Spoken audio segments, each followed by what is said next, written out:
Good evening, everybody. I'm happy to see how many people got here tonight, and I will welcome all of you, and then I will also, of course, welcome Lene Andersen from Denmark. That's over. And what? I'm sorry. Okay, sorry.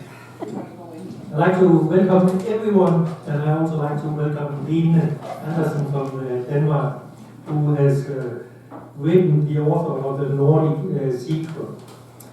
The introduction of Lene, I will let Megan Penwood do. I met Megan some time ago, and Megan is actually the one who facilitated Lene getting here. So she knows Lene much better than I do, and she can make a much better introduction of her than I can. So I will let Megan do that. And also here we have a little snack over there. Everybody is welcome to kind of take something, and I think there's coffee or tea afterwards. So welcome, and we're looking forward to Lene's secrets. Hi everyone, I'm Megan. I will be bringing Lene up in a moment. I am the director of the Nordic Scholars Leadership Institute, which is a nonprofit educational organization here in Seattle. We educate recent college graduates in leadership for sustainability and innovation, best practices in the Nordic countries. So I met Lene a few years back, but virtually because it was COVID, and she and I have only just met in person yesterday. But she is she's quite a sensation. I'll give you a little bit of her background. So she comes to us from Copenhagen, and she is an author, a futurist, and an economist. Her expertise spans the realms of philosophy, futurism, and economics. And she is a full member of the Club of Rome. And if you're not familiar with the Club of Rome, I think you should look it up and Google it. It is essentially the original think tank for solving the UN SDGs and the complex challenges, the wicked problems of sustainability. She is a lifetime member. There are only 100 members. And it really speaks to what her area of expertise is, which is dedicating her career to shaping the future of education and societal development. So Lene's journey reflects a commitment to intellectual exploration and the pursuit of knowledge. She did 3 years of business economy studies and then ventured into teaching before then going into theology. And along her educational odyssey, she contributed to Danish television and ultimately made a decision to shift her focus to technological development, big history, and the future of humanity. So since 2005, she has authored an impressive 20 books, and one of the main reasons that she is making a US tour, she'll be here for a month, and we feel really fortunate that we were able to get her to come to Seattle. She is talking about her new edition of the Nordic Secret, and it is the Nordic Secret that she will be discussing with us this evening. So I hope you will join me in welcoming Lene.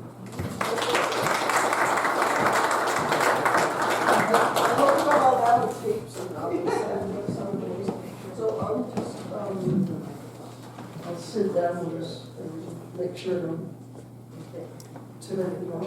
Okay, great to be here. Thank you for the invitation. I've been looking very much forward to this, and just as much as I will be talking about the Nordic Secret and rebuild the secret, I'm also curious about why you are here. I mean, why do people hang out at a Danish club in the United States? As a Dane, I'm curious, but also as somebody who's been writing about the Nordics, and also working with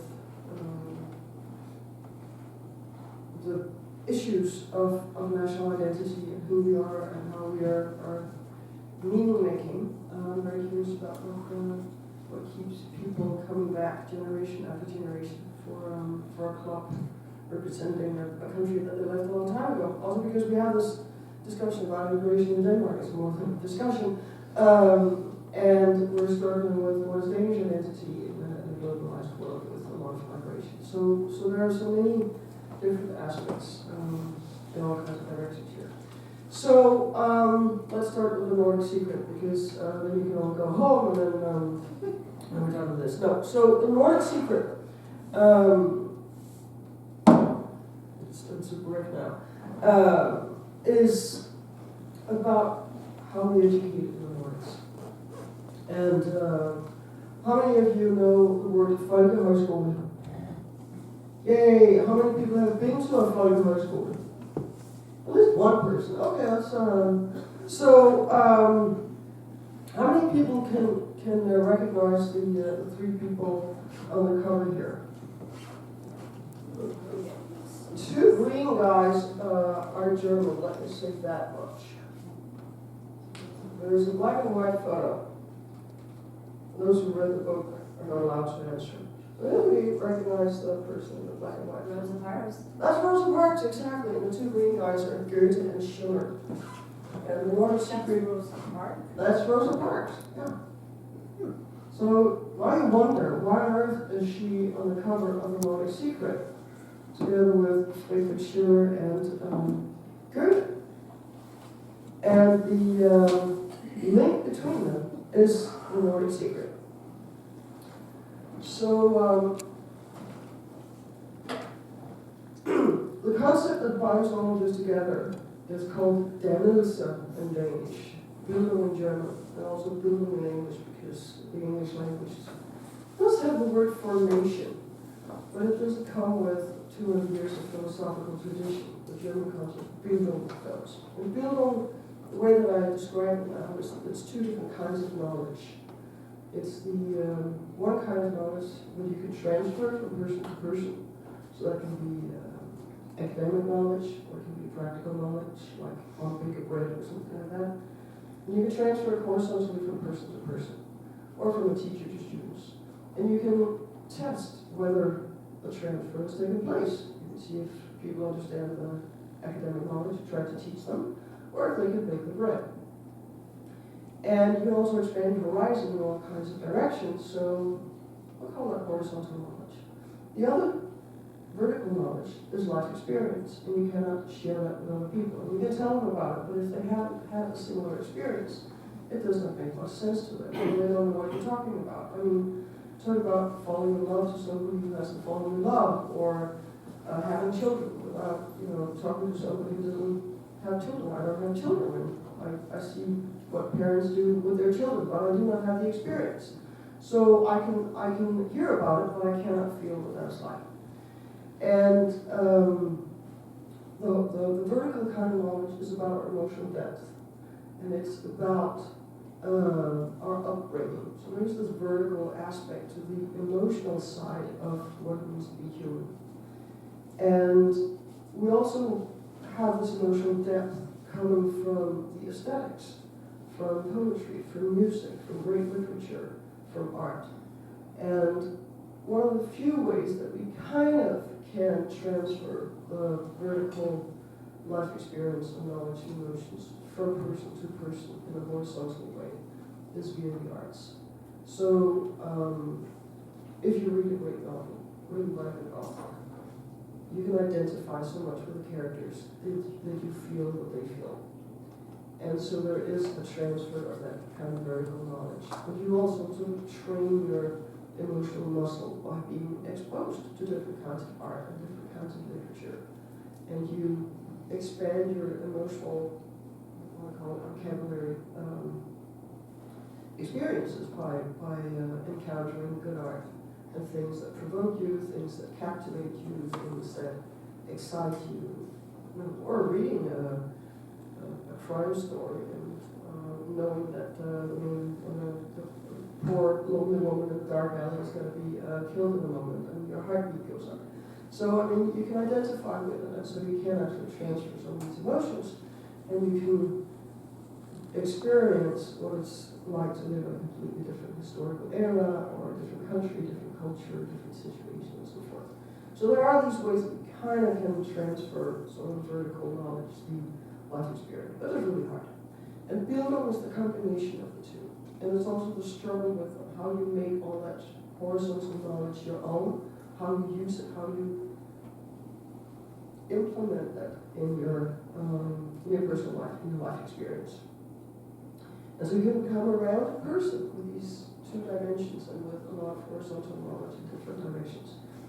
And you can also yeah, so that's one aspect of it. The other thing is that, on the one hand, Bildung is very personal, because we're all born different, with different talents, different interests, different intelligence and motivations and stuff like that. So even if we experience the same more social transfer of knowledge, it's going to land in a different way inside each one of us. Also because we then have different life experiences, so we're going to attach different meaning to what we learn, even though we're exposed to the same new kind of knowledge. But it's not just individual, it's also social, because you can't get life experience without being around other people. You can't really learn a lot about the world, even in more social transfer, without meeting other people who tell you things or read their books and show you things in that way. So it's also a socialization process. And so Bildung is these two different kinds of knowledge, how you make it your own, how it develops with you through life, and how you become you, and how you unfold that which is inside you, that's uniquely you, in the meeting with the world and new kinds of knowledge in other people. So it's both individual and social. And it was taking me 8 years to come up with that explanation after I started writing the book and researched this and dived into all those German philosophers who came up with this concept of Bildung in the late 1700s and started working with it and describing it. And the major sort of discovery that led to actually writing this book wasn't just that there were German writers writing about Bildung. We kind of all knew that. We knew a little bit about German philosophy. But I started working on the book together with a Swedish colleague, Thomas. And we were talking about the technological development today and the future that we're facing, and how do we handle that? And I said, we need Bildung, and we need more of it, and we need it fast. And Thomas said, no, we need ego development. I was like, ego development, that's something, new age mumbo jumbo, that's not going to solve the challenges of the 21st century. Thomas said, Bildung, that's old bourgeois German nonsense, that's not going to solve our problems in the 21st century. And so we actually discussed this between 2012 and 2014 and thought the other one was a little bit stupid. Actually see that explicitly, sort of between the lines. And then Thomas said, you need to read this Harvard professor, Robert Keegan, who writes about ego development, personal development. And as I was reading Robert Keegan, I was also reading a Swedish anthology with Bildung text, Bildning in Swedish, from 1820 to 2004. And there was a text from 1828 by a Finnish professor and diplomat, Wilhelm Slemmer, where the way that he described Bildung in 1828 has so much overlap with the developmental psychology, ego development that Robert Keegan was describing in the 1990s and early 2000s. I was like, have we been talking about the same thing all along? And then I took the Bildung text, the book, and just took some photos of the pages that resembled Robert Keegan's developmental psychology the most, and tasted it or sent it to Thomas and said, what on earth is this that looks like developmental psychology? I said, yes, that is Bildung, this description from 1828. And he had the same reaction, like, are we talking about the same thing? I didn't know that Bildung was like this. And I said, I didn't know that either.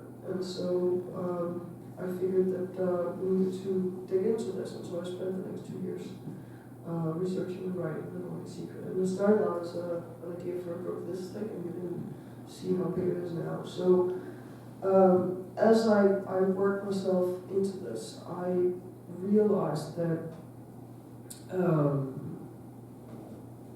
there was a much deeper story about who we are as humans, and also as Europeans, and as people in the Nordics, because what I knew also before I started with this was that Grundtvig, how many people here know Grundtvig? I've never heard about it. Danish pastor. Okay, excellent. So he was the one who read all those German philosophers who wrote about Bildung and said, yeah, this shouldn't just be for the bourgeoisie, the peasants need it too. And I just compressed 20 years of growth is nonsense here, nonsense. But the problem with Grundtvig is that he wrote poetry and basically stream of consciousness. He never wrote one coherent paper that you can actually quote from and make it make sense in an academic context. And in many places where I try to quote him, you can't. You have to say what he meant or what you think he meant. And if you really want to know what he meant, you find a poem that expresses it. So it's actually hard to bring him into any kind of academic research, even though he has had such a huge influence. But he came up with the idea that we needed some kind of Bildung for the peasants, and that's when he came up with the idea for the folk school, the folk high school. And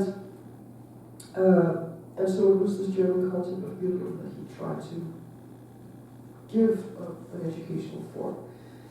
And knowing sort of the surface of the story and having discussed with Thomas about what do we do with the technological development we're in, and insisting that we need to build them fast and more than ever before, what I assumed when I started writing the book was that there was something in the Nordics that had to do with these folk high schools that was a useful heritage and knowledge today if we upgraded it and redefined it or upgraded it for the challenges of our own time. Because it was something like that Grundtvig had suggested 150 years ago in 1839, 1840s. So about 200 years ago, actually.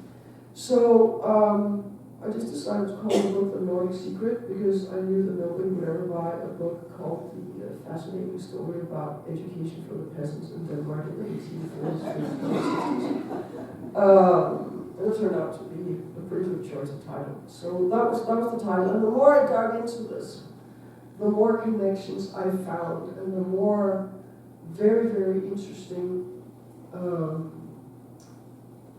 historical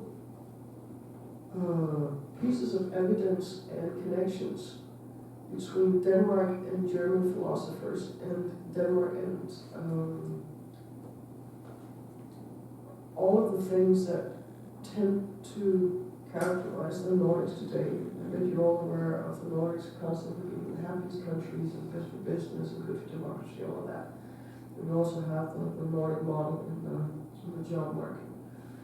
And that turned out to be a Danish invention as well. So I realized that Denmark has actually invented way more about the good Nordic stuff than I was aware about. And one of the things that I found in this process was that, so we have these German philosophers writing about Buddha, and then we have a Danish pastor who reads it and comes up with an idea for the folk high schools. And then there's a Danish teacher who figures out how to do a folk high school so that it actually makes sense to the students. Because the first folk high school started in 1844, and the whole point was to make the young farmers understand that they were Danish and they were Danish citizens, and what does it mean to be a Danish citizen, to shape their Danish spirit.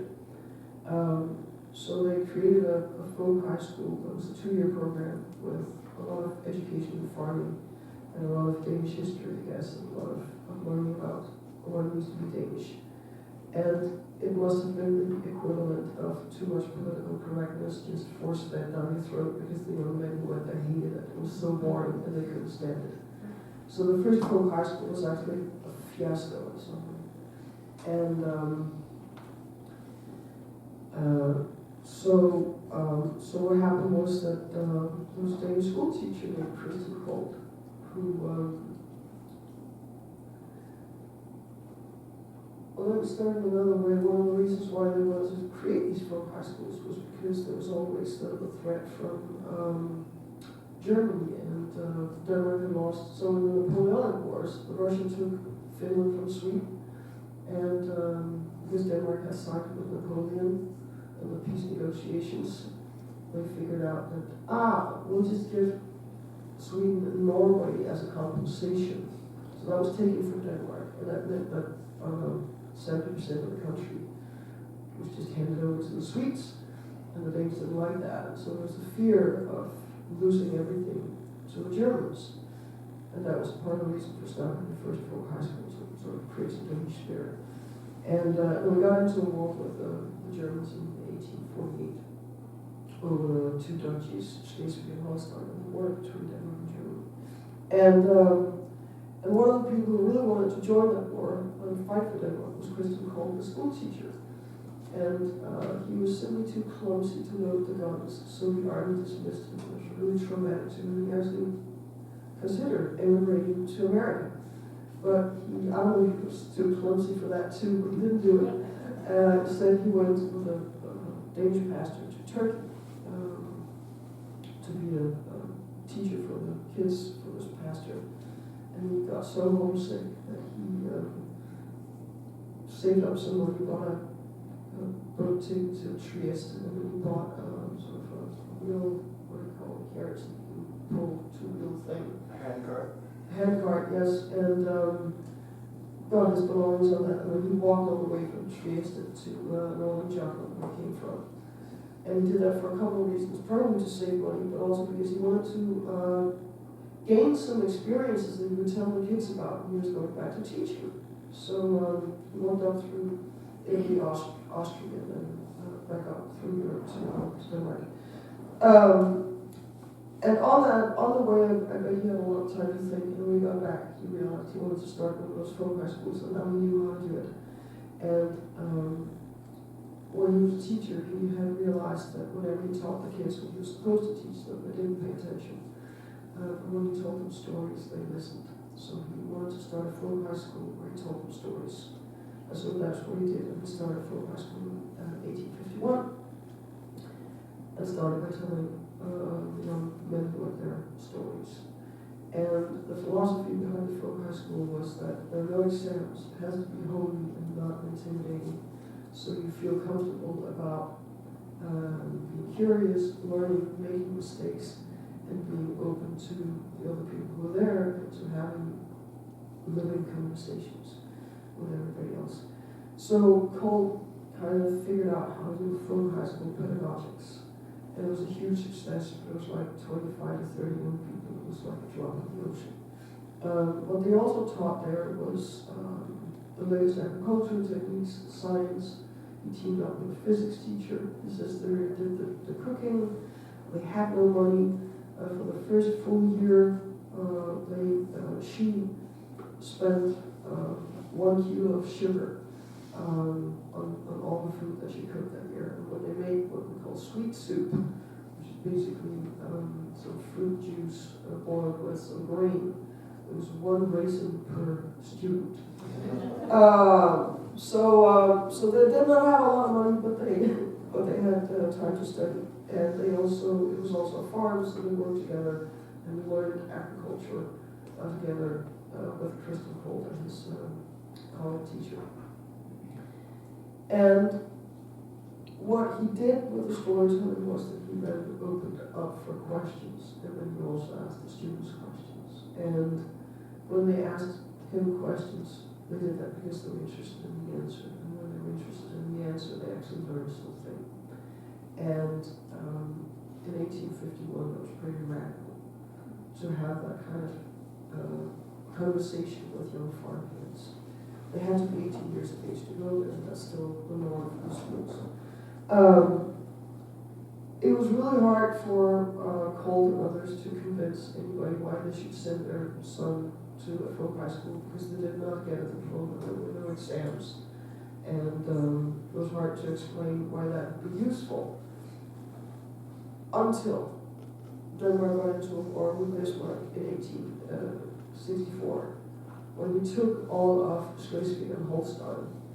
And that meant basically 1/3 of what was left after Denmark lost Norway. It was like, what are we going to do if he comes back and takes the rest? Folk high schools. And so 1865, I think, 7 schools opened. and then 11 schools the next year, and 17 schools. And that's when the movement of folk high schools begins. And when we get to 1900, the year 1900, it's about 9% of all youth in Denmark who go to folk high school, both boys and girls. And this changed Denmark fundamentally. And we started exporting the idea of the folk high schools to Norway, Sweden, and Finland. Norway in 1864, Sweden 1868, and Finland in, I think it was 1878. So this is the Nordic Secret. This is that we, in a time where the rest of Europe had been industrialized, or was industrializing, where a lot of farmers were still illiterate. Denmark had 7 years of mandatory school for all kids since 1814. And then from the 1860s, there was this interesting boarding school for young people above the age of 18, where they could just enjoy studying for 5 months together with other young people with no pressure, just for the sheer joy of learning and being together and exploring their own interest and mind and what they wanted to do with themselves, and useful knowledge about running a farm. And some of the things that they learned was to improve their handwriting, because that was the best first impression you could make back in those days, to have beautiful handwriting. And some of the folk high schools, they learned Icelandic so that they could read the Icelandic sagas in the original version. I mean, imagine farmers going to school as 19-year-olds learning, I don't know, Sanskrit to read the Vedas in the original language. I mean, it's just amazing. They also learned how to run a bank or create banknotes. They learned bookkeeping, and they learned all kinds of useful agricultural stuff. And then they learned world history, Danish history, European history, and they had Bible studies. But everything was discussion-based and very oral and narrated. And if they wanted to study more, they had a library where they could probably, like, pretty much the same size as here. It's like, so there's a book, book about pretty much everything. And for young farm kids 150 years ago, that was exceptional. So it was very attractive to come to one of these folk high schools. Also kind of pricey. They were run as private enterprises or as associations started by local pastors and farmers with a bit of money to spare, and maybe some merchants and people from the bourgeoisie in the towns. But it was not a government initiative. It never was, and it still isn't. But very early on, the Danish government realized that this is a very good idea, and we would love to support it. And the schools were very explicit about, hey, that's nice, but you have no influence on what we're doing. There would be no tests, there would be no exams, you cannot control it. If you want to pay for that, well, you're our pockets. So, and the government said yes, until I think 1878, where somebody in the Danish parliament said, hey, what are we actually paying for? What are we getting for our money? Do we know if they get, useful knowledge? Is this just, radicalizing the youth and calling for a revolution or something? So there were actually people who were very much against this, and there was a new inspector of the folk high schools position created for that. And when the issue was first raised about maybe we should inspect the folk high schools, a couple of the schools were very clever. So, hey, that's a great idea. Let us help you find the right guy to do that. And so they found something who really cared about the folk high schools, and it turned out to be a very good idea. So we've had in Denmark and the Nordic countries about 10% of the population who's been to one of these folk high schools. And basically it's about asking yourself, who am I? And what do I want to make out of my life? And what should my life be about? And as the saying goes, the exam in the folk high school is life as you live it. So life is the exam. And so we can't grade it. And you don't know when you're ready for the exam, so to speak. So it's a very different approach to education. And it has, that's the kind of the Nordic Secret, because this is the Nordic Secret. It has changed the region. Because because in 1850, Denmark, Norway, Sweden, and Finland were among the poorest countries in Europe.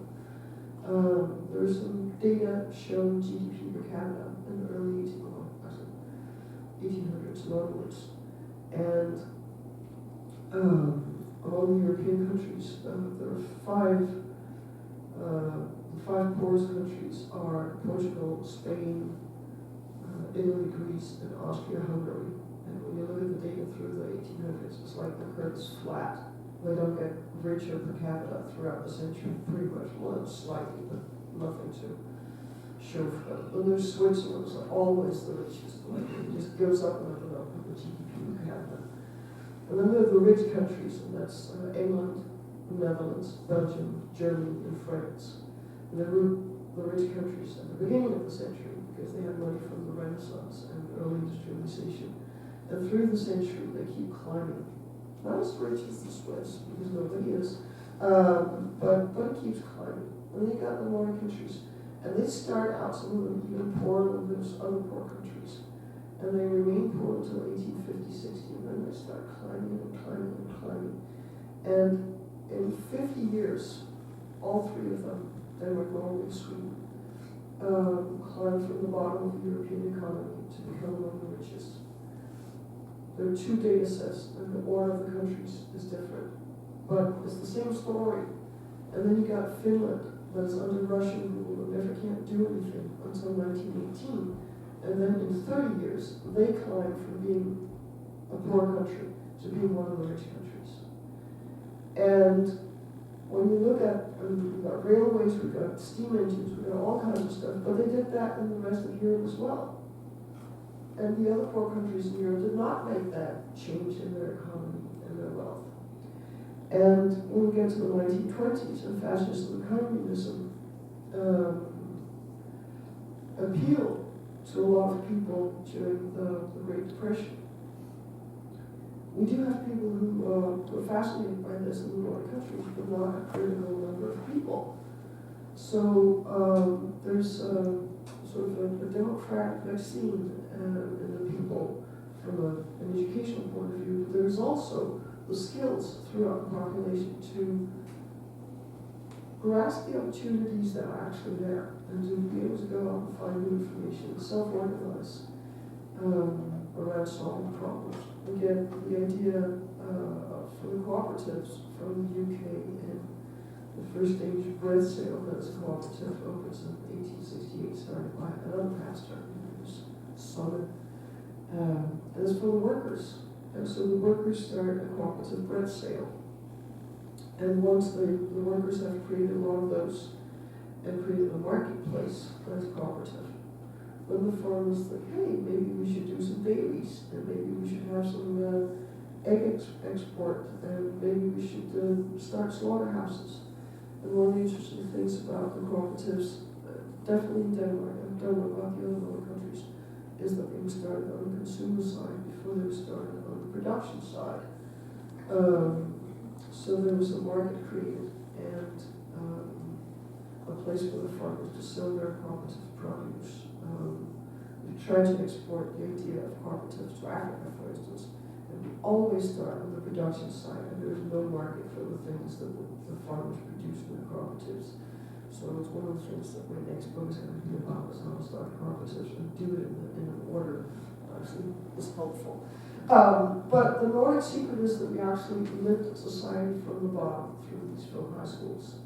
And there's an ignorance and poverty at the bottom, and misery at the bottom of society that we don't have, because we've educated everybody, and we've done with the film high schools something that turns out to be very unique actually. It's horrible that it is not more common, which is that instead of looking at what should be the goal with the education, we look at who are you, why are you here, what are your talents, and what are your talents, and who are you, and how can that unfold, which is you. And it's not just at the folk high schools, it has influenced the whole school system, from primary school through secondary schools to tertiary school. And the more that I have spoken to people from around the globe after I wrote this, and I've really dived into this, I realized that that's very unique, because most school systems look at what would we like the students to know and to do when they're done with this, instead of saying who's in the classroom and what are they bringing with them, and how can we make sure that every child, every young person unfolds that which is inside them, the potential that we have. I do not like the word potential, because then we get to that kind of goal thinking. Again, it's like, oh, what kind of potential do you have so we can use it? It's about how can you unfold and get the richest, in the spiritual, cultural sense, the richest life possible. And that is what they've been doing at the folk high school since 1851, and that is what we've been doing in our school system. So the Nordic Secret is really pedagogy that begins with the student and not with the goal. As the folk high schools, but they go together. And that brings us to Rosa Parks. And there's a ton of stuff in between. There's so much more that I'd love to tell you about. But I'll get to Rosa Parks and we can take some questions, have some dialogue, and do the folk high school stuff. During the 20s, with the Great Depression in Tennessee, there's a teacher named Miles Horton. And the poverty is immense, particularly, of course, among the black people. And he realizes that there's a need for adult education, but he hasn't found a model that works. And when he hears about the Danish folk high schools and wants to start a school like that, and somebody says that you can't really do that before you go to Denmark and experience that. So he goes to Denmark. He goes in, I think it's 1929, and stays for a year, learns enough Danish that he can communicate with the folk high school people. And he finds it kind of quaint and a disappointment in his subject until he visits the Workers' Folk High School in West Jutland town of Esbjerg. And there he really clicks with the school leader, and they have some really long, interesting, important discussions. And then he goes back to Tennessee and starts Highlander Folk School. And he was that in 1932. And that is where Rosa Parks spends 2 weeks, sometime in the early 50s. And I don't know what she was taught there, what she studied, but what made the big difference was that at Highlander, even though it was not, it was illegal for black people and white people to eat together at the same table. That was exactly what they did at Highlander. So they sat together around the same table and ate and had meals. And that was the first time ever Rosa Parks experienced that. And based on those 2 weeks at Highlander Folk School, when she was on the bus and kept her seat, that was because of Highlander. So that is the connection between Goethe and Schiller and Rosa Parks. So this is powerful stuff, and that is Bildung. So Bildung is not just old bourgeois German norms. It is Rosa Parks. It kicks ass. It can change the world. So that is the Nordic Secret. And we forgot in the Nordics how crucial this is. And we forgot to tell that you can actually have that personal development if you go to either a folk high school or have the right pushbacks and experiences that allow you to realize that life can be different, and you can stand up for who you are, and you're a human being. You're just as much a human being as anybody else, and you can stand up for that or sit down for it actually, and that can make a difference. So that's the Nordic Secret. And then if there's anything else you would like to discuss, all yours.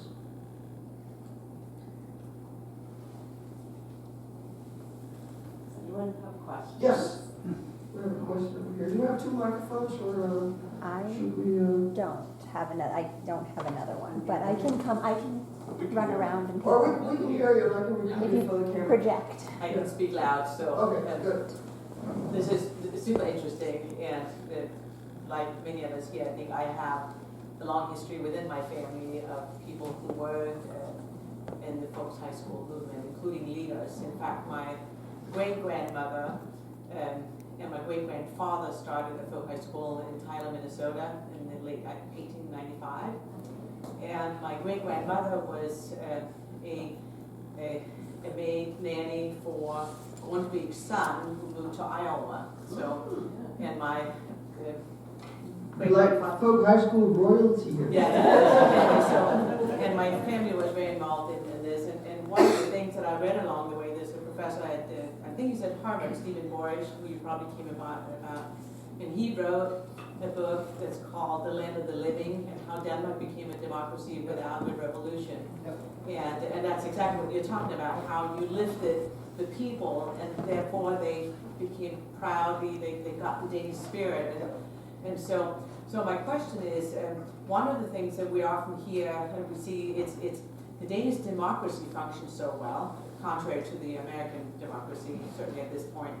And the other thing we hear from Denmark is always on the top of trust.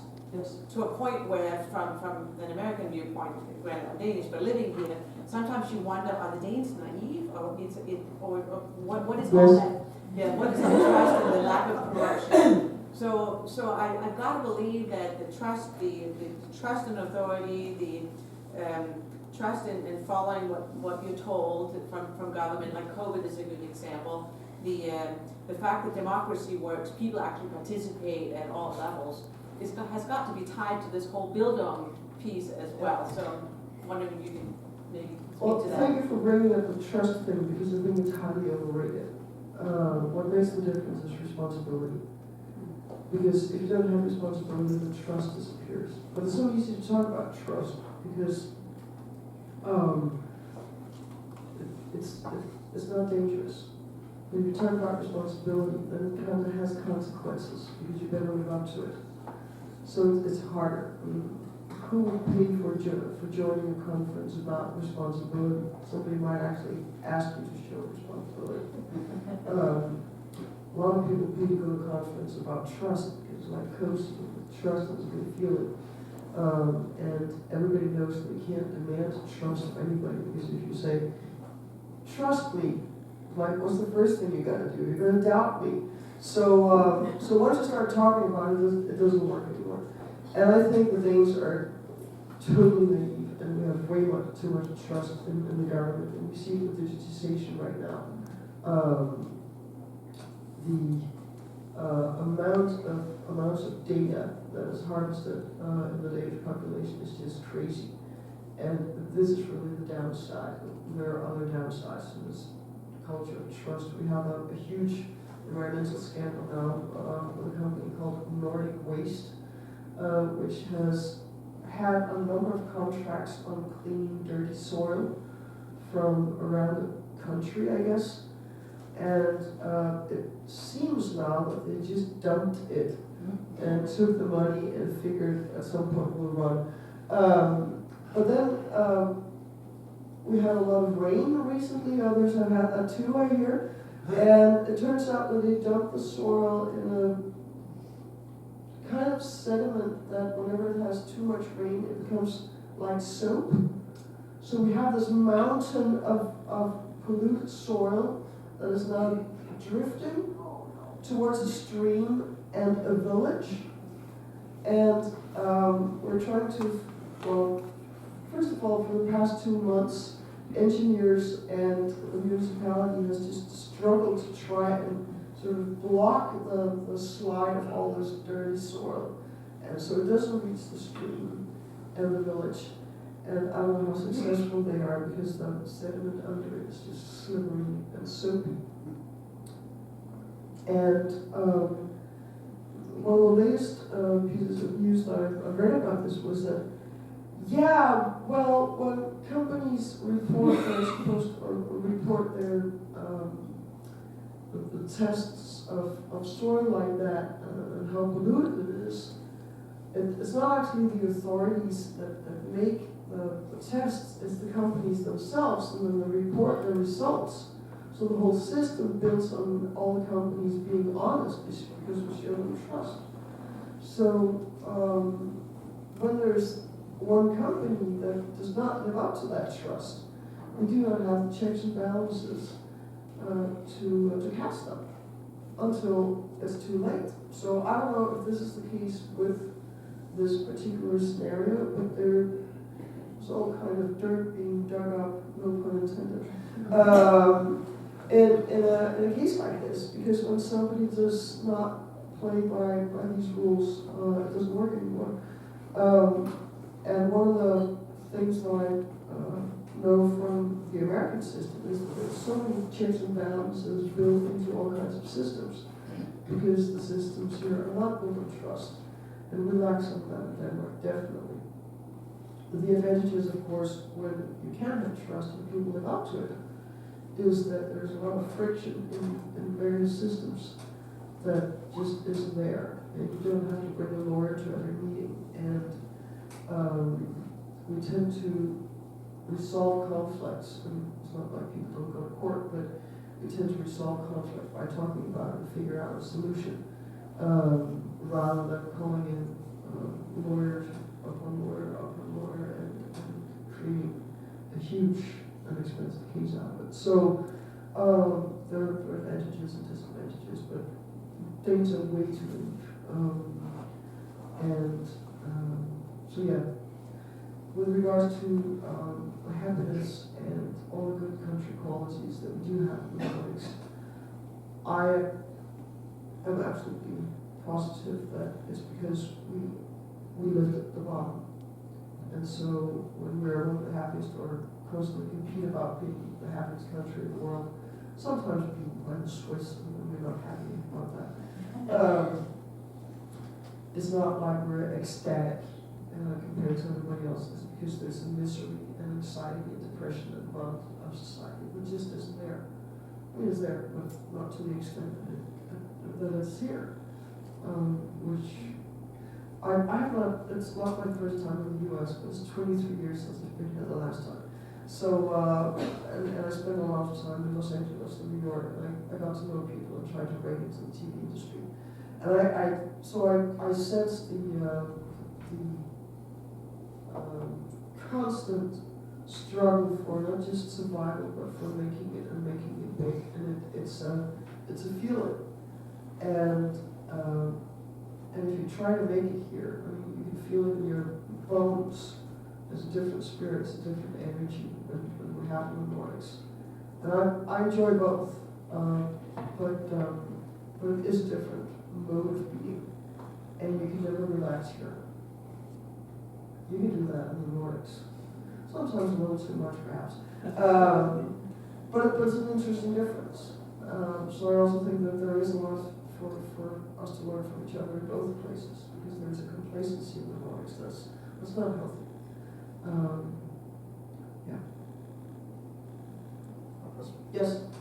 What's the state of the folk high schools today? Have they urbanized, and how's the course material changed? So there's one folk high school in downtown Copenhagen where the students don't, where it's not a boarding school, so the students live different places in Copenhagen, but they meet up in the school every morning at 8 o'clock and breakfast together, and I think they're there until 9 o'clock at night. So they do have a full day together, but they don't live there. Generally, the folk high schools are in the countryside. There's one in actually Goldie's folk high school, which is in a more suburban environment, and you can walk or bicycle down to the town in 10 minutes or something like that. The content has of course been updated. There are a couple of schools that have sustainability and regenerative agriculture and sort of that regard agricultural content. But other than that, I think we have around 17 schools now. They're bigger, so typically between 70 and 150 students. The accommodations are way better than they were 150 years ago. So it's rather expensive to start a folk high school, which is a huge barrier also for expanding the number of young people who go there. It is a middle class, upper middle class phenomenon because not everybody can afford it. The government subsidizes the folk high schools, so that's about 2/3 of the cost that is covered by the government, and 1/3 is paid by the individual students or their parents. And it's still about 10% of all youth who go to a folk high school. The individual schools have different profiles. Some schools are specialized in music and the arts, for instance, theater. There's one for filmmaking. There's one for design. There are a number of schools with sports and outdoors activities. Some of the schools are deliberately have a very broad, all-round curriculum so that you can study history and philosophy and maybe classical Greek, plus gymnastics and dancing or learning how to play the guitar or something like that. So that when you go there and enjoy 5 months, you can figure out what you're interested in. You can learn about yourself, what you find interesting, because you may be a little bit confused about what you want to do with your life when you're 19, 18, 20 years old. And so it really is about finding out what do I want to do with myself. It's very common to, well, let me put it this way. When you're done with high school in Denmark, I don't know how familiar you are with the Danish educational system, but it's generally start in the first grade. When you're 7, there's 9 years of mandatory school. After the 9th grade, there are 3 options, basically. You can take a 10th grade, still in the same public school or private school. If you feel that your grades are not good enough to get into high school, if you're a little mature, if you cannot figure out whether you should go to high school, which is more academic, or to one of the trade schools, which leads to a trade like becoming a plumber or a hairdresser or something like that. Or instead of doing the 10th grade, you can go straight into one of the trade schools or to high school.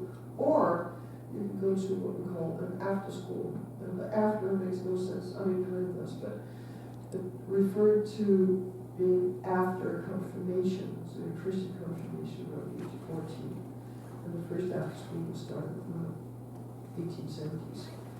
It has the same pedagogical philosophy as the folk high schools, but it's a full year, and at the end of the school year, there's the same exam as for the normal 9th grade and the normal 10th grade. So in the 9th grade or the 10th grade, you can spend that year at one of these after schools, which is a boarding school. And then you can go into high school or trade school. And then after high school, trade school, that's when a lot of young people think, now we need a sabbatical. I will go into a folk high school for 5 months, or I will work for half a year, and I'll save up money, and then I'll go to a folk high school. And it's very common for young ladies to do a gap year after high school. So if you say to or parents, uncles and aunts ask, oh, so when are you going to graduate from high school? What are you going to study after that? It's like, I don't know, I'm going to do a sabbatical gap year, and I'm going to go to a folk high school. The adults in the family are not going to say, why are you going to do that? Why are you going to waste a year of your life? They're going to say, what a wonderful idea. How are you planning to do that? So there is a culture around doing a gap year after high school. The government doesn't really like that now because they've made some calculation that shows that if people start working 1 year earlier, they will add more to the GDP in the future. So instead of seeing a value in actually having young people figuring out what's important to them and getting enthusiastic about studying and happy about the choice of study that they make, they just want young people to go through the system as fast as possible. The folk high schools made a survey recently showing that among young people who go to a folk high school and then decide to study afterwards, there's I think it's about 10% more of the folk high school youth that complete their education and of the young people who drop out of tertiary education and go to a folk high school to figure out what to do. I think it's also like 10% more that then re-enter the tertiary education system once they complete that. So there seems to be at least one kind of result from the folk high schools that is measurable, which is that there's a bigger chance that you complete the education that you choose afterwards, because you're probably more conscious about your choice. You made a deliberate decision, and you do it because you've figured out that this is what I want to do, instead of, yeah, I gotta do something, so let me study medicine, or yeah, okay, economy doesn't sound too bad. And that's why I studied economy. I don't know what to do. So yeah. Even if I drop out, at least I learned bookkeeping, so I can use it for something. Being a quarter anthropologist is not going to get you anything. Quarter economist means you can figure some stuff out. So there's a culture around this, and as I said, it has influenced all of our educational system. Right, thank you. Okay, I had a question about folk high school in Finland, because they have a mandatory, it's not conscription, but you go do military training for all male citizens age 18, and I'm wondering if that's affected the amount of young people who do folk high school in Finland. I've lived in both Denmark and in Finland, and in Denmark it seems to be much more of a common thing, but I do feel like, having lived in Finland, Bildung is also like, I can see that philosophy influence the education system there, so I'm curious what the, I guess, historical development to current situation of folk high school and Bildung has been in Finland, because they have this unique situation of young people going to train for the army. They also have the unique situation that we share along border with Russia. Yeah, which is why it's going to stay. So yeah,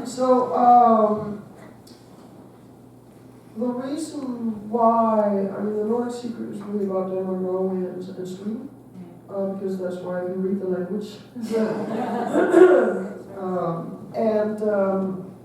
But I do use Finland as sort of a control case, because it's really interesting that the moment they get freedom from Russia, they go through the same economic development than the other Nordic countries.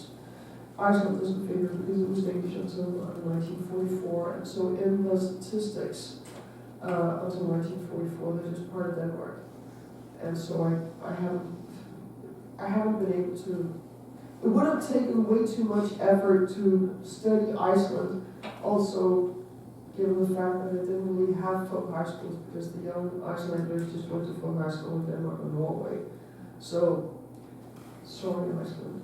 But Finland, had I been able to read Finnish, I might have tried to do more about it. But what's interesting about Finland is that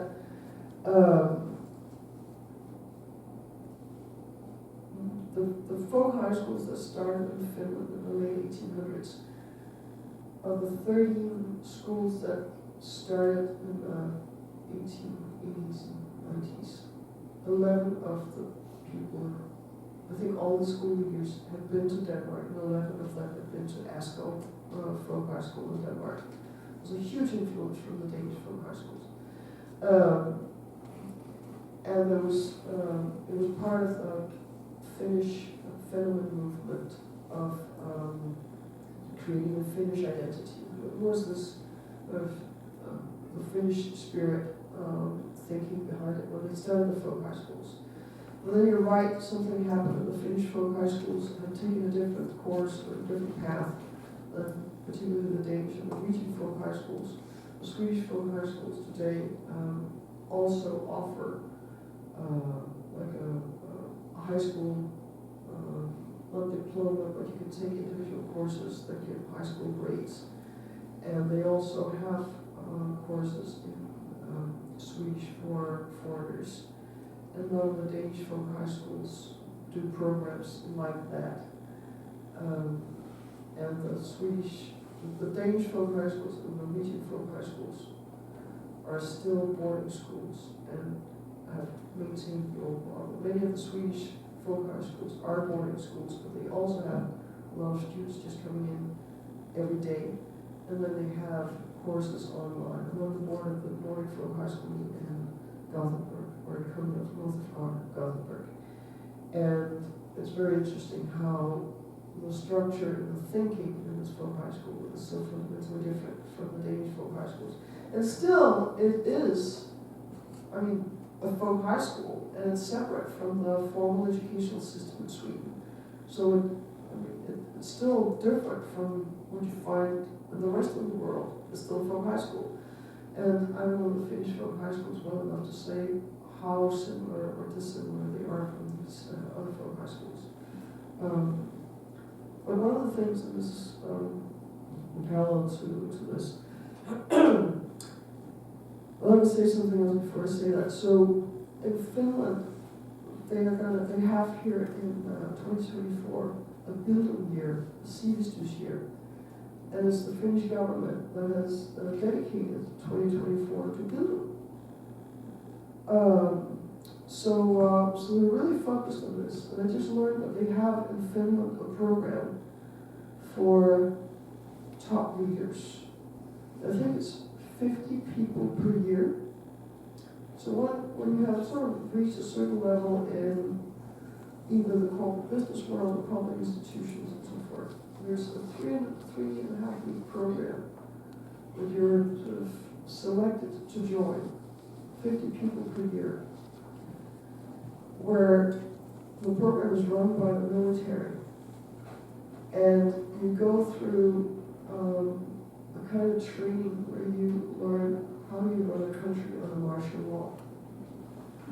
So that how does running the water supply work? What is the legislation? Who's responsible for what? What can your company do? What can you do in your position? And when you're chosen to join this program, you don't say no, don't get anything, money or anything for it. It's 3 weeks, you won't get those 3 weeks back. It's probably the best networking institution you can join though, because it's only really influential building there. But that is a kind of elite building. Talk about folk building. This is an elite building. This is a learning process. How much military training there's in it, I don't know, but they probably get to taste the blood also. Because this is about seeing the country from a different perspective and figuring out how to make sure that Finland will always be there. And actually, when Finland had its 50th anniversary as an independent state, there's a deliberate agenda about how do we make sure that we secure Finland for the future. And so there's a think tank created called Citra, or it was Demos that was created when they created Citra. There's Demos and Citra, and they're created with the specific purpose of thinking, future thinking, of how do we make sure that Finland will always be Finland, and sovereign and independent. And they got funding for it. And the rumor has it that at some point the government didn't really see, maybe couldn't find all the money that they used to find for it. So they gave it some Nokia stocks instead. At some point it was a pretty good deal.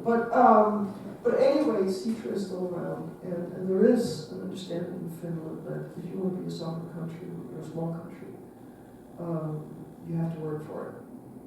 And this gets me to the thing that I also want to say, because there is a difference, both from high schools, but also in the sense of national identity and what it means to be a country, between Sweden and then Denmark, Norway, and Finland. And Sweden has this sort of culture. I mean, they've been a lot more open to immigrants, to the extent that they basically just opened the borders and said, hey, we got a lot of land, just, come join us. There may be fir trees all over, but at least it's open. And now they have one of the highest murder rates in Europe, and they have huge social problems because they've not made sure that people that actually join the Swedish society, when they entered the country. And writing the Nordic Secret, I gave this a lot of thought. Why are the Swedish folk high schools different from the Norwegian and Danish folk high schools?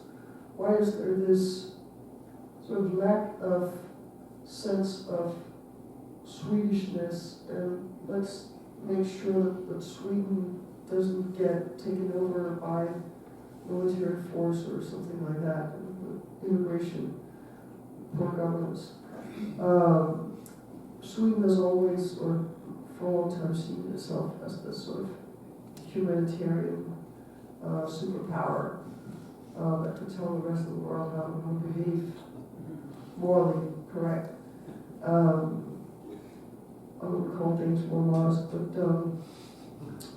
we've had a different attitude. And one thing that I realized writing the Nordic Secret was that in the 200 years that we've had where the Nordic countries became democracies, so when the populations of the Nordic countries gradually became democratic citizens who got involved in taking responsibility for their country, Sweden has never been invaded since 1814. So Finland became a part of Russia. They learned the hard way what it means to not be a sovereign country. And Norway so wanted independence from Denmark, which is transferred to Sweden, and didn't have independence until 1905. And Denmark was, lost a huge chunk of Denmark to Bismarck, and then got invaded by the Germans, and so did Norway. So Denmark, Norway, and Finland, we know very well that being a small country cannot be taken for granted. You can just become a region under somebody else. The Swedes don't know about that. It's like their neighbors are way too friendly. Evil tongues would call us weak, but according to the invasion of Sweden from Finland, Norway, and Denmark, that might change the attitude. We can take Skåne back. But seriously, there's a cultural difference, and I think it comes from the fact that in Denmark, we need to, keep an eye on the border. We got a referendum that took care of it, but 1940, the Germans forgot about it. So you can't take it for granted, and that's a huge difference. I had some really interesting experiences talking about this in Sweden. Particularly because I do it in Swedish, so they think I'm friendly. And at some point, I tell them that because it's strange, because there's so many people in Skåne who think they're Swedish. And she said, "What?" Yes, you. Well, I was going to say that people I know in Sweden would talk about the past. Maybe it was the Cold War where Sweden actually had a military, as they put it. And I talked to a Finnish young man who talked about the great difference between military service in Finland and in Sweden. He said that the Swedes who really want to learn how to be soldiers and how to protect their country go to Finland for military service, and the Swedes accept that as their mandatory military training. Yeah, I would imagine. Yes? Yeah, I wanted to ask, one, I was a little surprised that only 10% go to these white school groups. They are quite, seem to be a striking example of Danish identity. So that's kind of a small percentage that are getting benefit to that. But since we all at the world level have this big problem on our hands, right? Global warming. Is there anything in this model of I see white school as creative thinking, as a community, and that is a profound difference between, I think, the Danish society and the U.S. society is individualism here, right, versus a collectivism there. But will it be helpful to solving this very big problem we have? So, and you haven't spoken about capitalism, which I think is rather failing us to solve this problem. Oh man, I could talk about capitalism for a long time. The folk high schools and the environment, I would say, so I'm working with a researcher, a professor from the Netherlands who wants to start a folk high school in Rotterdam, and she wants to focus in on sustainability. And on the one hand, once you are so specific about what a folk high school should produce, as she is, it's almost bordering not being a folk high school anymore, because it's about how do we create sustainability rather than figuring out who are you. So that's one thing. But I think she has some really interesting ideas, and we're trying to find a Danish folk high school that would like to collaborate around this to try a new way of doing things. And what I've learned from calling some of these folk high schools is that the Danish high school students, they've been force-fed the sustainable development goals for since the 8th grade. They just want to get away from that agenda. So the folk high schools, and one leader said, you know what, yes, I'm a folk high school, but I'm also, we have to make a living. We need to sell what the young people are interested in. And of course, we have, we create something that is a folk high school experience, and of course we're still a folk high school. But if I come up with a topic in this folk high school that nobody's interested in because they've just heard about it every day for the past 6 years of their life, I can't run my folk high school. So I will have to find topics that these young people are interested in. And then we give them things that they didn't expect and that we want them to experience, and we want to, challenge them and expand the horizon. But I cannot offer this as a program because they just don't want to see more of that. And then there are schools that are focused on it and that have people, teachers, who may be organic farmers or biologists or from some other animal has knowledge or regenerative farmers. So, yeah. So it's a little bit sad that it is a Nordic secret because it's just a great concept, but it's also supported by the fact that Denmark is quite homogenous and always has been and still is, more than Sweden is. So in a global world, in a global community where immigration is going to happen, I mean, I don't think there's any way. Yeah, I don't think there's any way of stopping it. So this whole Bildung concept that functions really well in a tribe. Think of Denmark as a tribal system, homogeneous system.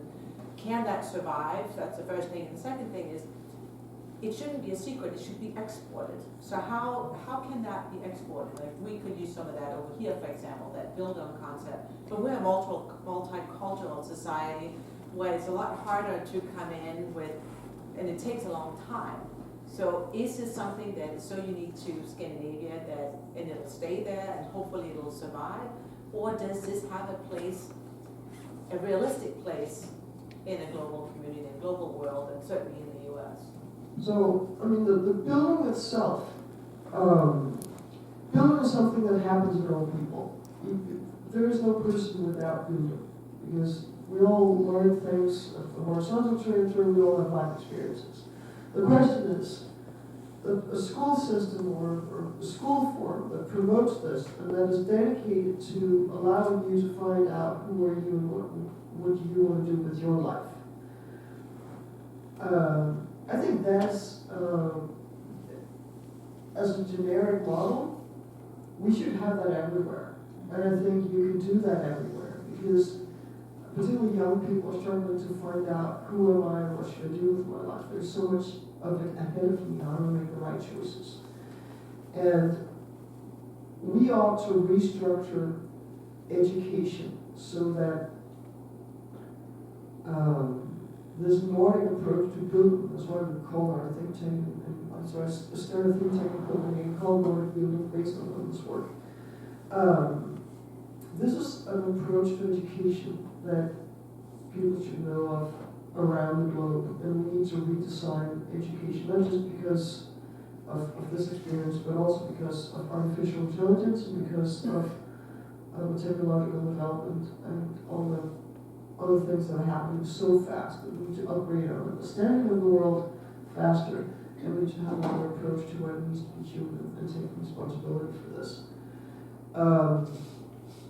What I am now experiencing as thanks to COVID, it was suddenly possible to meet strangers online. David Brooks wrote about the Nordic Secret in the New York Times back in 2020, just before COVID locked everything down. And a lot of people from the US reached out, and one of them, this is Mike, who's over here, because we had started a European Bildung network based on the book in our think tank. And when we moved the annual European Bildung Day, well, we've done it once in Berlin, we started planning one in Copenhagen, and then we had to move it online. Well, we had people from the US joining, a guy from India. They wanted to join as well, and we started a global Bildung network. And now we have a global Bildung Day online twice per year on the equinox, when the day has a symbol around the globe. And it's an 18-hour Zoom event that starts in Oceania, and we follow the sun around the globe and visit Oceania, East Asia, Asia, Middle East, Africa, Europe, Latin America, North America, the speakers from all 8 culture zones. And the topic is somehow related to Bildung.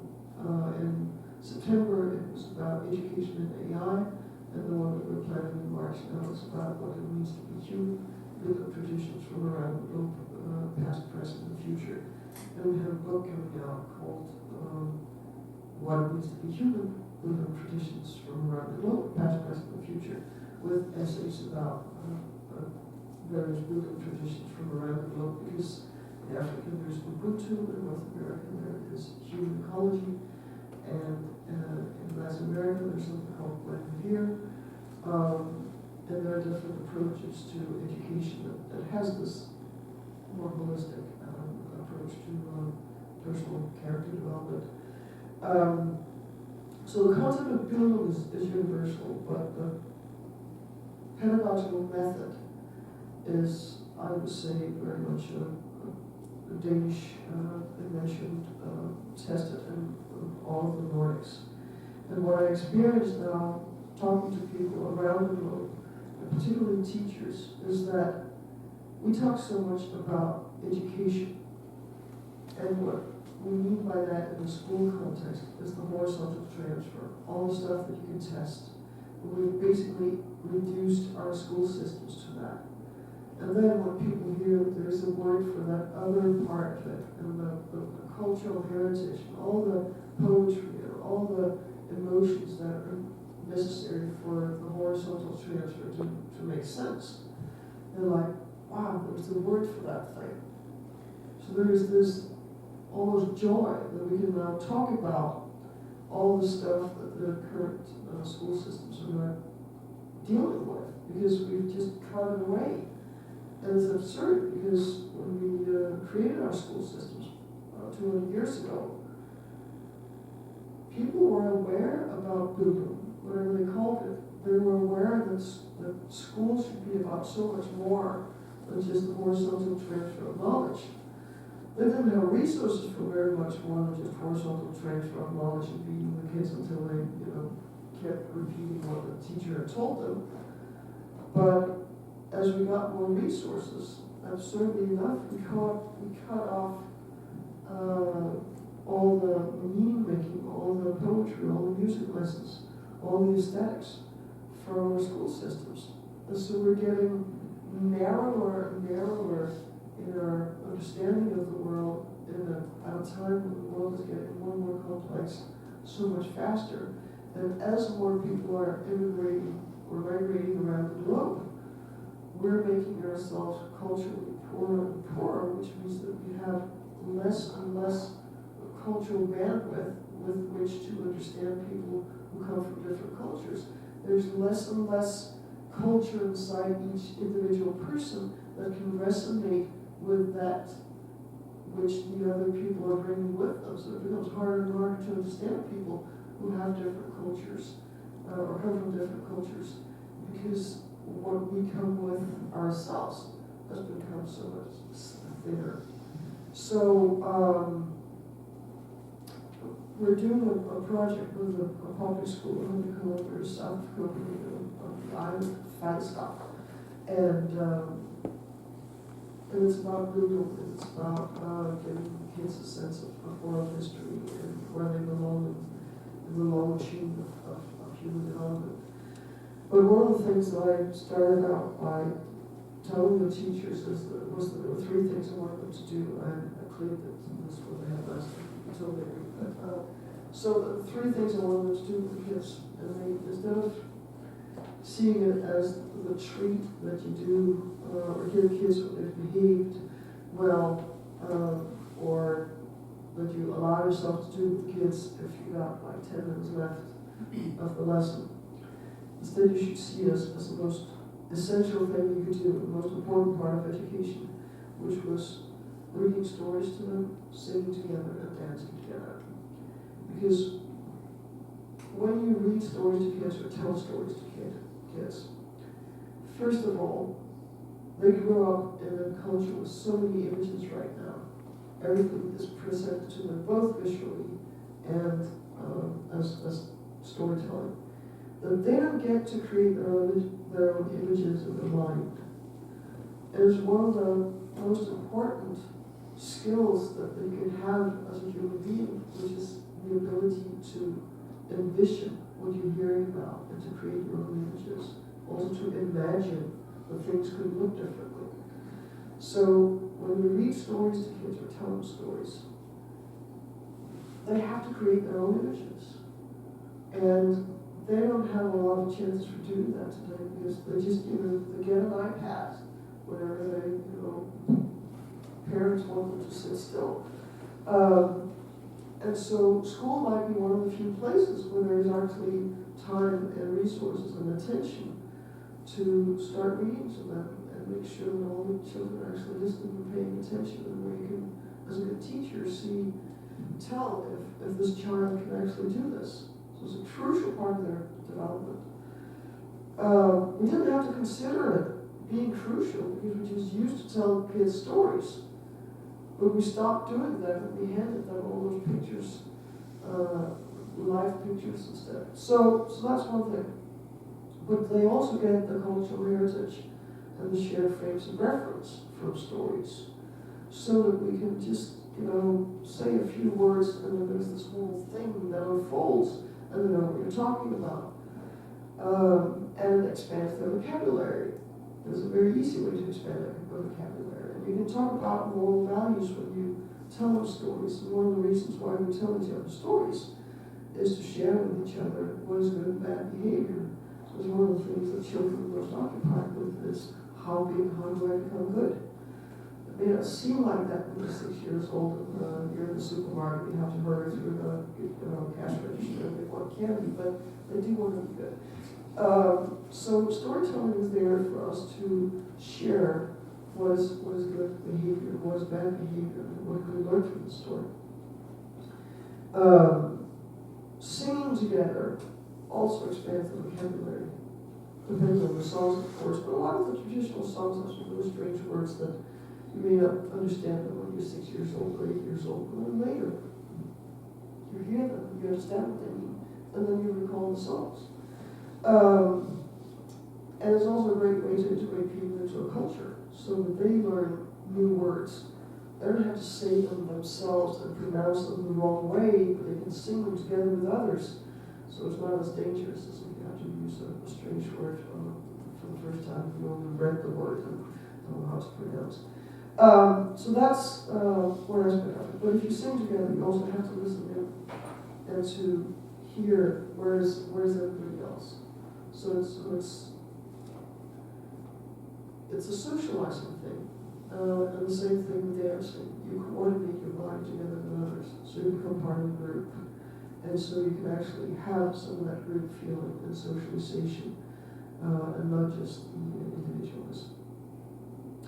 And I would like to illustrate what it means to actually have a shared culture and what storytelling can do. And then in a moment I'm going to say just one sentence. And when I say that sentence, I'm pretty sure that in your mind, there's going to be a lot of pictures. There may even be some music.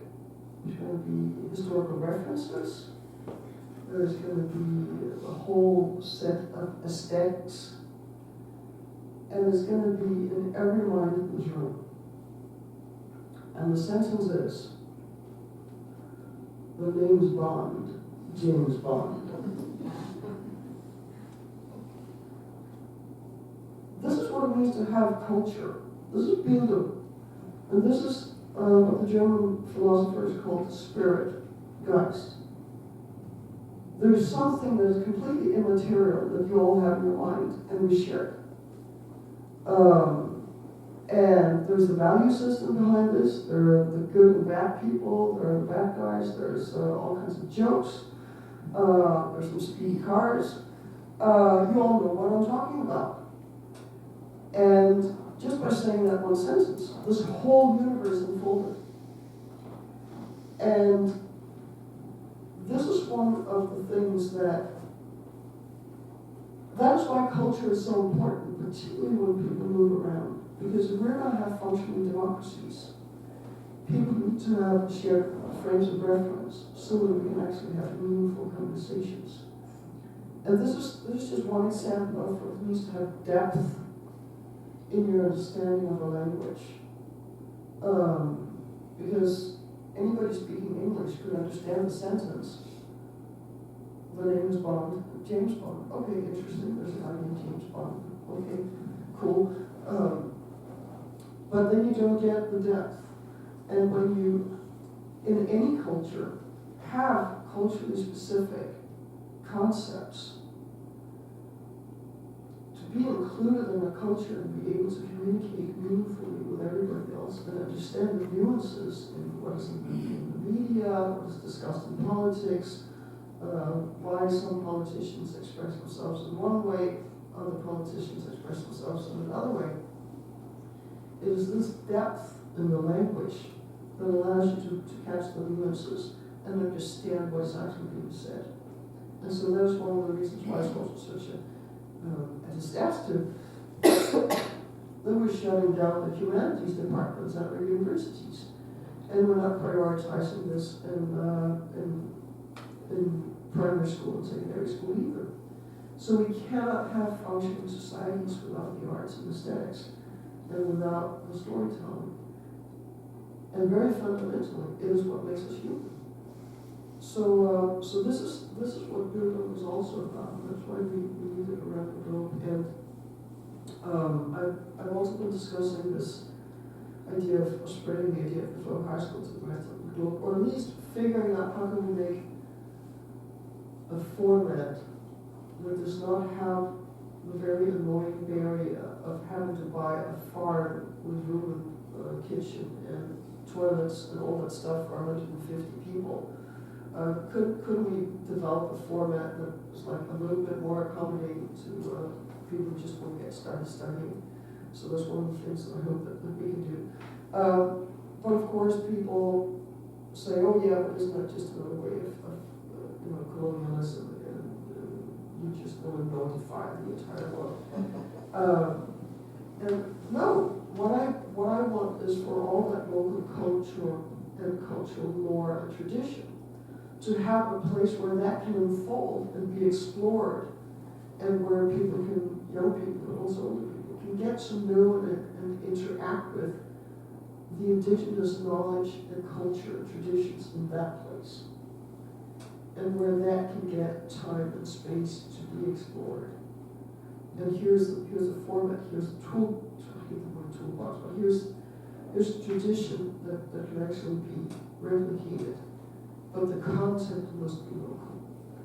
And I think that in a world with increased migration, one of the barriers is that we have a tendency to think that you can have only one culture inside you, but you can have a couple of them, 3 or 4 even, maybe even more. The more you have, the thinner they're probably going to be. But you can't, I mean, nobody says you can have only one. And so you can acquire that depth in several cultures. And then you can have all that room and depth inside you, and you can bring it together and create something new with it. But it's only going to be really new and interesting if it comes from a sense of, from a place of depth.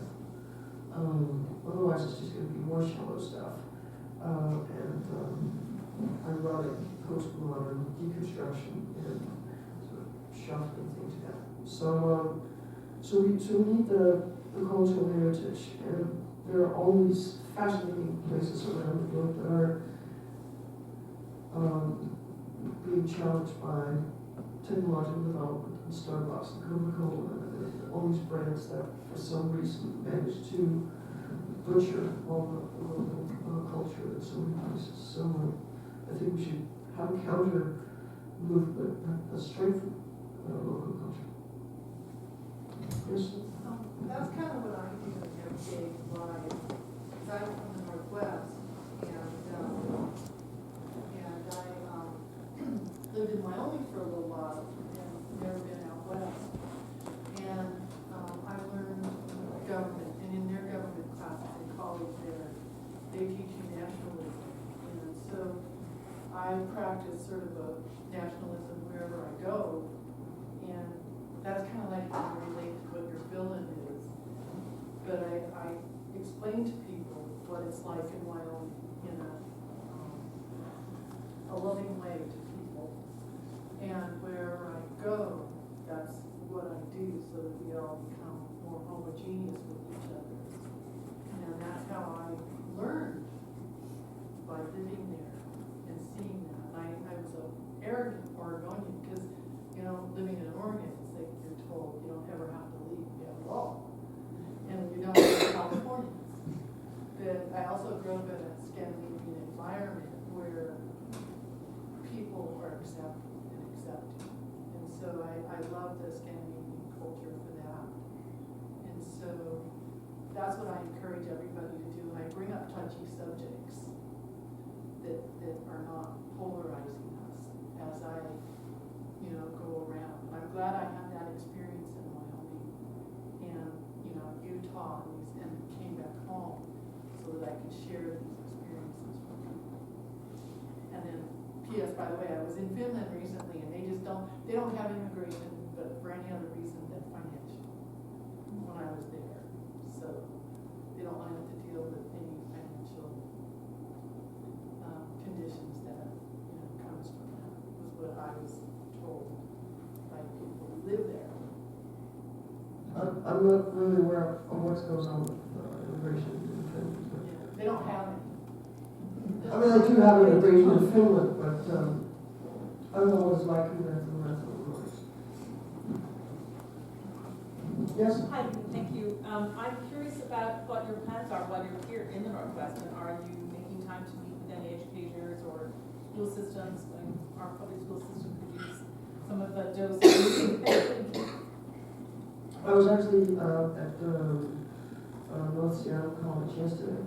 I learned with some Stanford people in San Francisco on Friday, and well, I'm actually here to, yes, exactly, work with people in education and elsewhere to see if we can find people with whom to collaborate and to export these ideas. We're trying to create a build-on program or course, I don't know what to call it, that can work in colleges and universities as a 2-week introduction program, so that young people who start their tertiary education start by figuring out why they're here.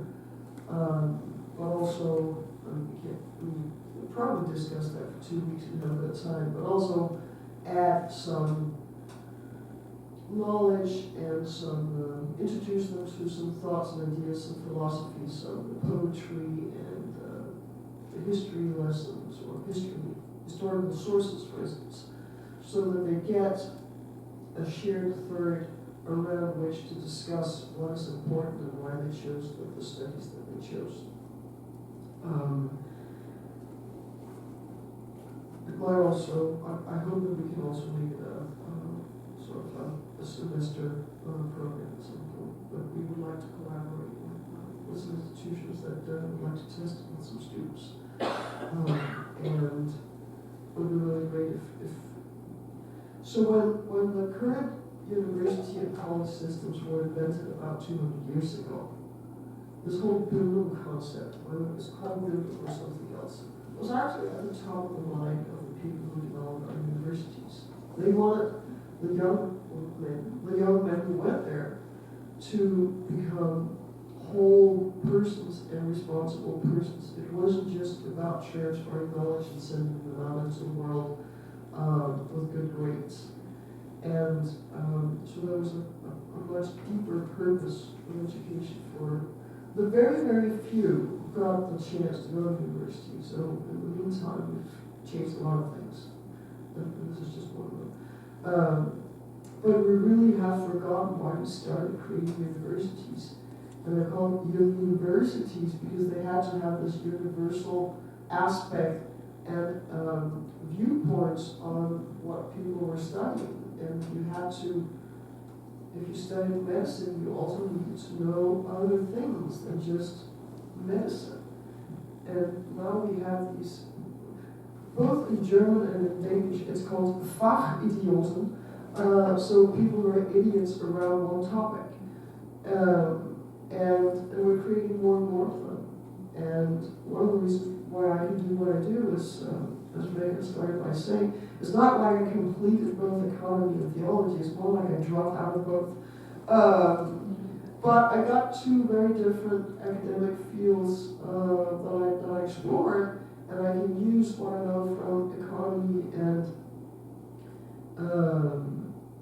that societal aspect and combine it with what I learned in theology, where I studied the Old Testament and the New Testament, and even have a piece of paper that says that I completed classical Greek.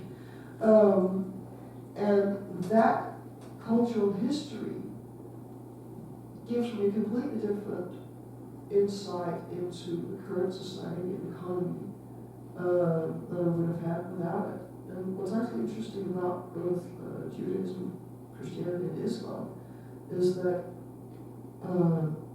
interest on debt is a recurring topic in all three religions. So, I mean, how do you solve the problem of poor people borrowing money and not being able to pay them back when the people who lend them the money want interest on that loan? I mean, that goes back to Moses, and we still haven't figured it out. And it's an aspect of those three religions that we are very rarely aware about. And so we're still struggling with that. And right now we're tearing the globe apart because of it. And so this is one, that was capitalism. So that is, so that's one of the things that we need to figure out. And that's actually what I started writing about, the Nordic Secret stuff and the building stuff that came later. This is one of my writings. But yes, I do want to reach out to, particularly to educators. And one of the crises that we're facing globally is that teachers are quitting, and we already had too few of them to begin with. So I think we need a teachers' revolution. And they need to take the schools back, because they're the ones who understand how to teach, not the economists, and not the politicians, and the bureaucrats. And I don't know why we gave our ministries of finance all that power, because they don't deserve it. Yes? So, a few questions. In the beginning of the folk high school, did women and men have the same access? Was it kind of 50-50? And is that the reason that you can say pretty much equal rights in Denmark today, or did that have an impact on that?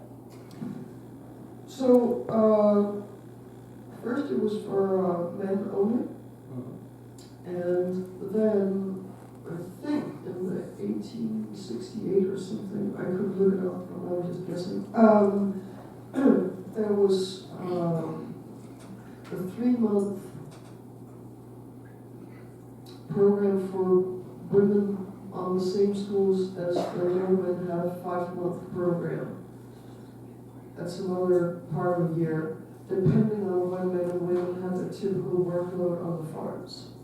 So they were not together at the folk high school until the late 1890s, but they both sexes had access to the folk high schools. And I guess with slightly different programs, because they were the women were taught how to run a household and the men were taught how to run a farm, the more outdoorsy stuff.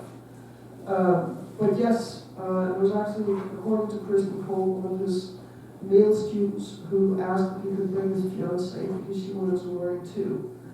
And he was not foreign to that thought. He was actually very happy that she wanted to learn as well.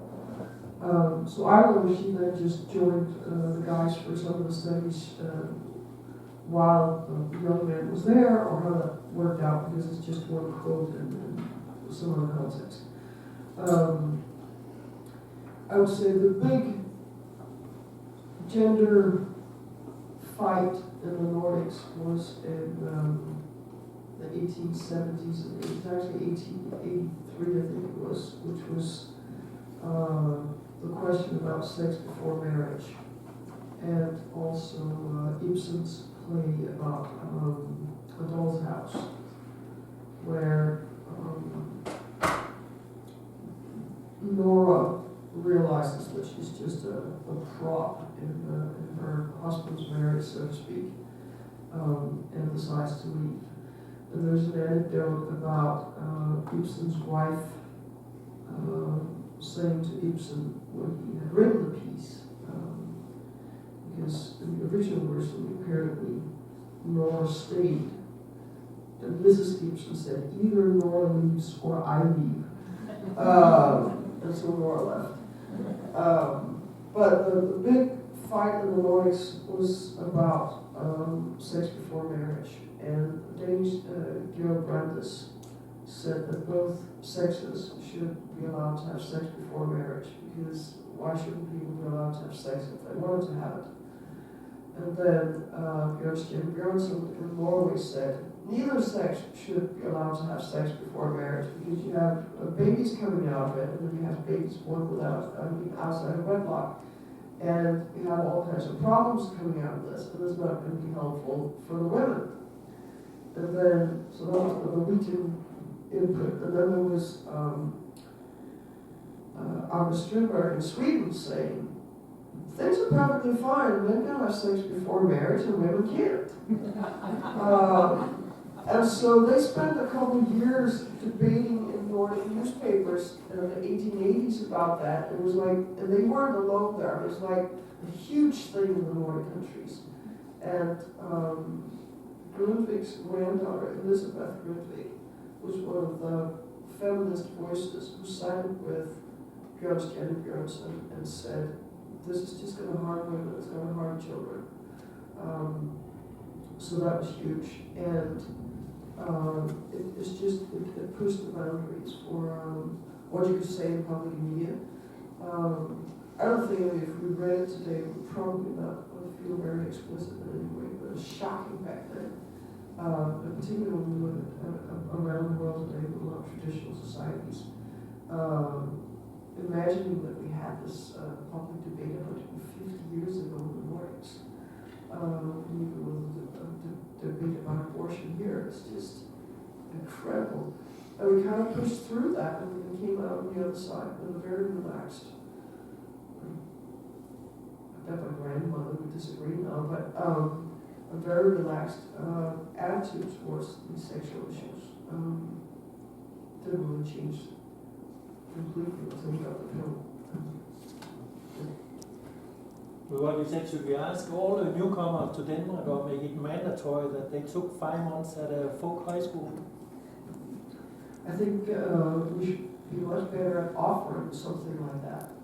And I think we should, in every country, I mean, we should give all young people a fully sponsored 6 months of find your building program and figure out what you want to do with life, whether people are immigrants or not. And I think we should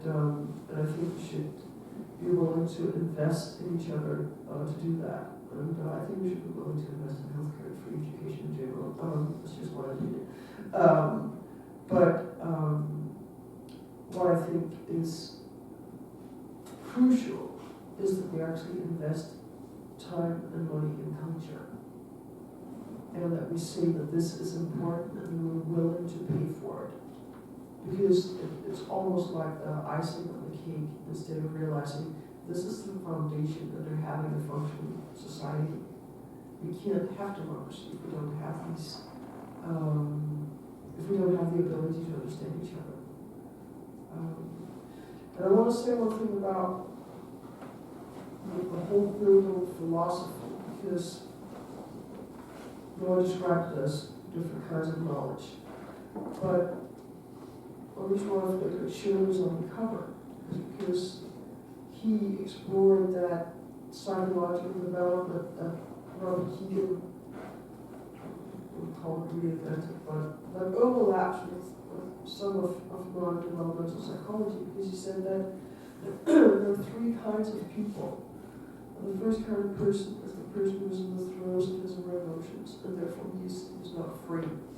So anybody who has ever looked at a piece of cake and thought, I know I'm not supposed to eat this, oh, there it went, is in the throes of his or her emotions, and therefore is not free. But if you live your entire life like that, you're just caught up in your emotions.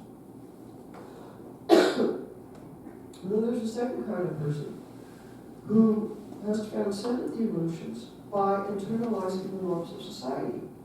And that's when you look at the piece of cake and think, ooh, I like that piece of cake, but everybody will think I'm weak if I eat it. So I won't eat it, because what will people think of me if I do that? So it's everybody else's norms that define my behavior, so you're not free either. You can transcend that by reconnecting with your emotions and becoming a free person. And the free person looks at the cake and says, I'll eat this cake if I want to. I'll take half of it and save something for later. Or I won't eat it because I really shouldn't. Or, yeah, it's okay. But it's my decision, and I don't care what other people think about that. And you can live your entire life with your emotions controlling you, with everybody else's expectations controlling you, and with you being a free person. You can make your own choices because you have both your emotions and everybody else's norms and expectations kind of fighting over your choices, or you having internalized the norms of society thing, saying what is the right thing to do in the eyes of everybody. And are they right about that, or am I right? And if you have that choice going on inside you, you actually have a space for freedom. And he describes adults in his own time. Keegan describes this as the old child, the teenager, and the adult. I won't say very much more about Keegan because Sheila is the interesting character here. He says the way to transcend from being in the throes of your emotions to becoming, you can also call it a team player, because you can take one for the team, you can act on behalf of the team or society here. That's through aesthetics. So through beauty, through music, through the arts, we can align our feelings with others and with society and with the norms of society. And so you can be sort of carried into the shared emotions. And that's a comfortable place to be once you're there. And that's why it's so hard to leave it. It's nice to stay there and be, accepted by everybody. But at some point you may realize that, yeah, you know what, I also have other emotions that disagree with everybody else. And if you can't find those emotions yourselves, that's where we need aesthetics again that will, wake us up and make our feel our emotions again so that we can become a free person.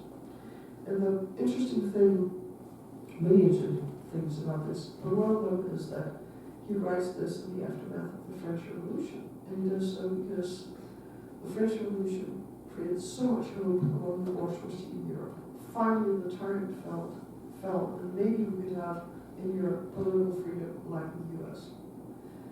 And then comes the bloodbath, and people are just appalled and like, why did this happen? Why did the French not handle political freedom? And And that's where Sheila says, well, because one kind of people, they're just in the throes of their emotions.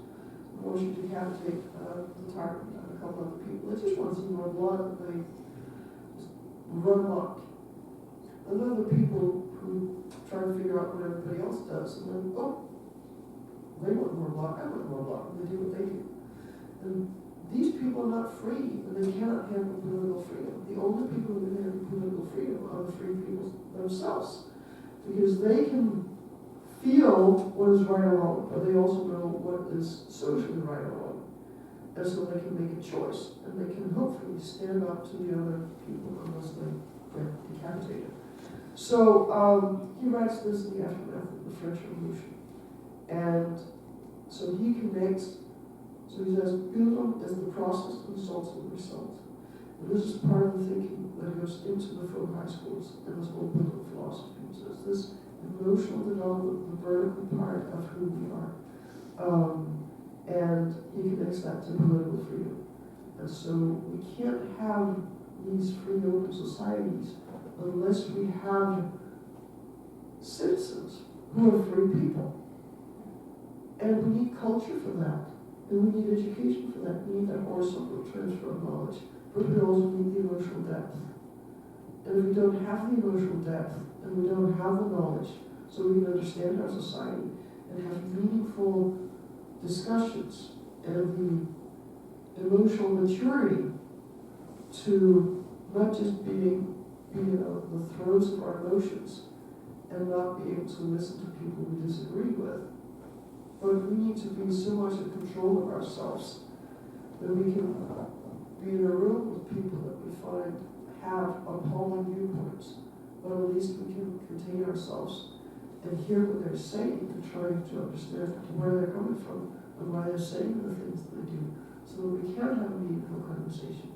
And the more culture we have, the easier it becomes, because the more you have inside you that might resonate with them in some ways. You can find something in what they're saying that could be something you would send to. And you can't have that if you only have this like thin little layer, a very tiny depth of culture and emotional depth. So that's why, also why we need to educate much broader.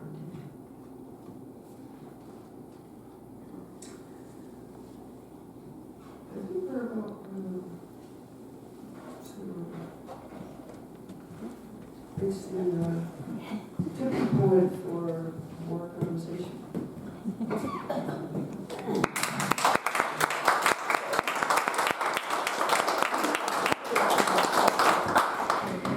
Well, thanks to Lene for coming here and telling us about the Nordic secrets or her secrets.